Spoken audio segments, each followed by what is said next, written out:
Hi again, I'm Carson from Guys with Games, and today we have a very quick game for you called Find the Ace. It's an easy game to teach, it's an easy game to understand, and it can be used at basically any level. The goal in this game is for the students to find which one of these will be the ace. So what do you need? You need at least 7 playing cards. I like 7 exactly. And you need a dice. You also need some way for the students to choose. So they need some mark. Letters or numbers are fine to indicate which one they want.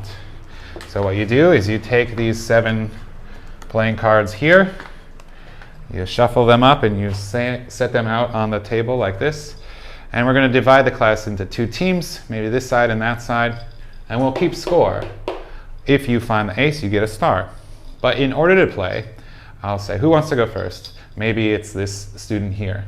And I'll ask him or her, okay, can you do, and then whatever the English task is that I want them to do. Maybe it's, can you spell what word? Or can you answer this question? Or can you make a sentence with this vocabulary term? Once they've done that successfully, they get to roll the dice. So, okay, 4. What does that mean? It means they can choose up to 4 of these cards, and if they find the ace, they get a star. So let's try. B, no. D, 2, no. C, yes, yay, you found it, good job. I'll give that student a star.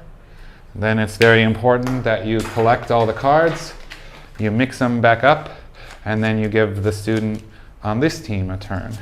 So while you're mixing them up, you could ask, who's next?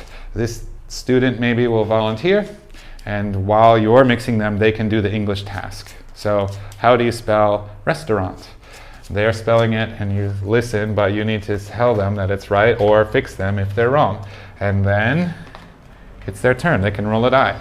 So here we go, roll the dice, 6. Wow, so lucky. You could go through and hear each of their 6 guesses. If they're a little bit older and they're able to understand that there's a way to streamline this, you could just tell them which of these 7 you don't want. And if this is the ace, so let's say I don't want D. If this is the ace, you lose. Otherwise, you get a star. Hey, you get a star, good job. But anyway, this is how you play Find the Ace. You need to inject whatever English you're reviewing or teaching into the ability to take the turn. That's it. See you next time. Thanks again. Also, a big thank you to those who support us on Patreon.